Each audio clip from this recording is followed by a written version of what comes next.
The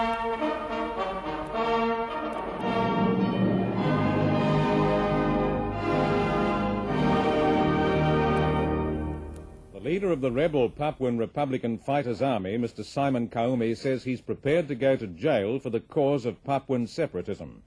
An exclusive film report on his army in this bulletin. Good morning, James Dibble in Sydney. Welcome to the ABC News in colour. In the news this morning, a big smash in London's underground train system.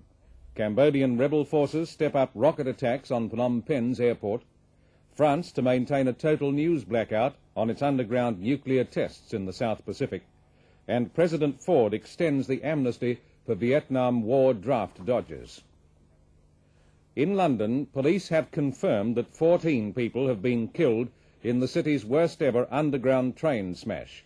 They say another 8 people are still trapped in the wreckage, but only a man and a woman are known to be alive.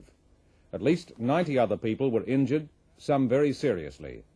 A crowded train failed to stop as it entered the Moorgate station in London's banking and commercial district during the morning peak period. An ABC reporter in London, Tim Blue, says the train just did not stop.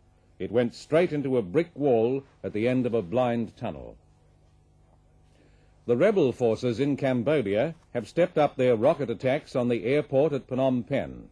The attacks came as 8 DC-8 cargo jets and Hercules transports began their second day of an extended airlift to provide the Cambodian army with ammunition and the city with food and fuel.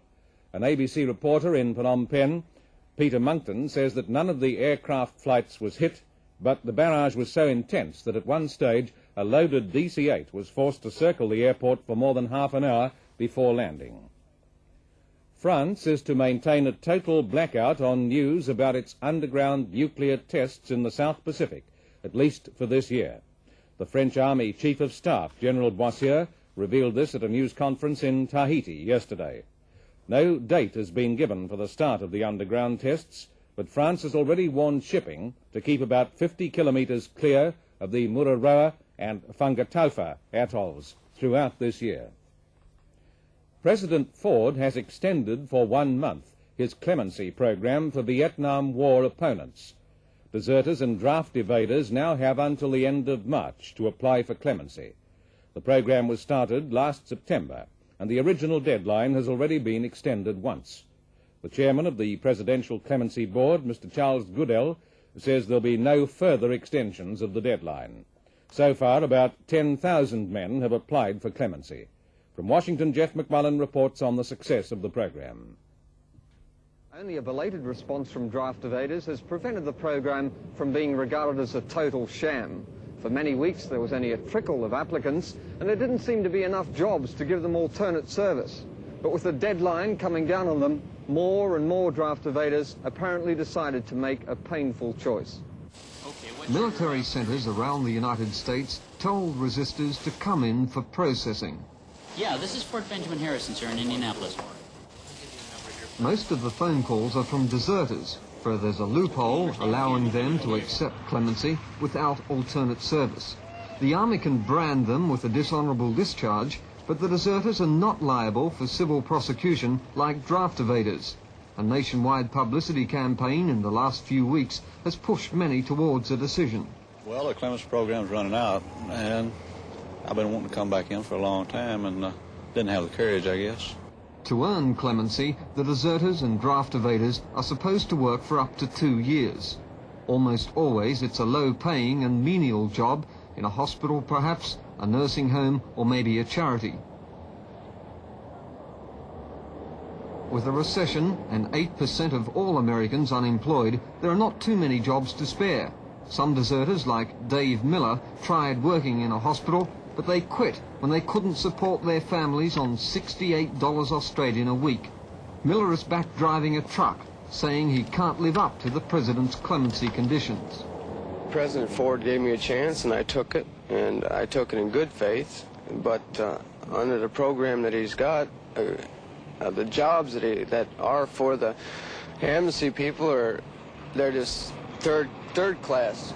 Thousands of draft evaders and deserters have rejected this offer of alternate service to earn clemency. Some insist there's nothing to be forgiven, for they resisted an immoral war in Vietnam. Others decided long ago that they couldn't love this America, so they left it for good. Americans are conscious that their former president was given a pardon with no conditions at all.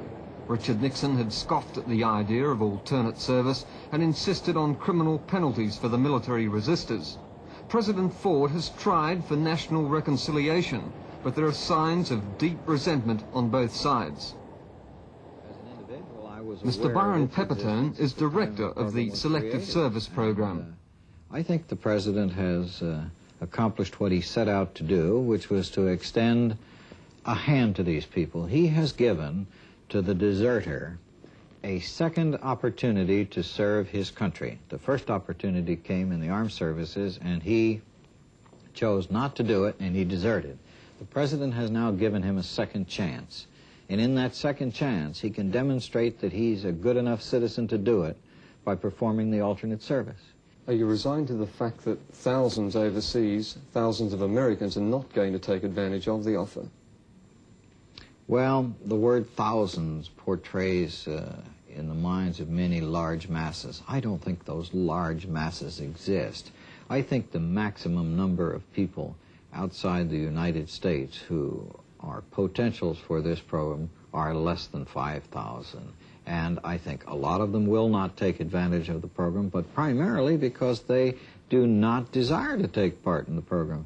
I have a single instant case I was at work on last week of a young man who has purchased a farm, married a Canadian girl, has 2 children, and he's not interested in coming back to the United States under any circumstance. The Indonesian Foreign Minister, Mr. Malik, has warned Portugal to stop what he called the persecution and oppression of pro-Indonesian factions in Portuguese Timor. Mr. Malik said Indonesia regretted the development which had led to an influx of refugees from the colony into Indonesia. Indonesia would seek clarification from Portugal about the latest events in Timor.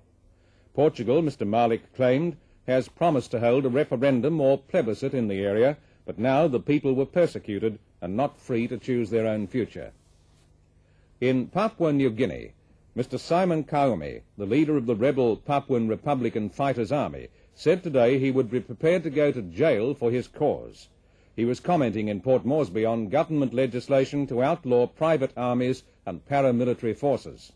The ABC's Port Moresby office says the government's legislation carries a penalty of up to 14 years jail for anyone convicted of forming a private army. The ABC office points out that Mr. Kaumi faces another problem. The government this week announced it was going to buy the Australian-owned copra plantation in the northern district of Papua, which was occupied in January by the private army. The government plans to sell the plantation to local villagers. Mr. Kaumi, a suspended civil servant, said he had formed his army as part of a campaign to gain separate nation status for Papua, as distinct from New Guinea. He said this morning the army was still in training on the plantation. Few newsmen have been allowed to see it, but last month an ABC camera team was allowed in. Mr. Kaumi formed the army near his home village of Buna, just outside Popondetta. The men are armed with traditional weapons, but on parade they usually carry imitation wooden rifles. Several ex-policemen and former regular soldiers are training the troops. He opens this month with an expected enrolment of 1,500 students. Since Cyclone Tracy, it has also been revealed that the authorities permitted hundreds of buildings to be constructed on land that could be engulfed by a cyclonic surge at high tide. The owners of these homes are now wondering what the future holds for them. It could be difficult to insure the houses in the future, and at this stage it's not clear just what compensation they'll get from the government if the properties are resumed. Jim Revett in Darwin for ABC National News. To end, we repeat that in London, rescue workers are trying to free 8 people still trapped in the wreckage of the city's worst ever underground train smash. More news this afternoon about 20 minutes past 1. Our main bulletin tonight, as usual, at 7 o'clock.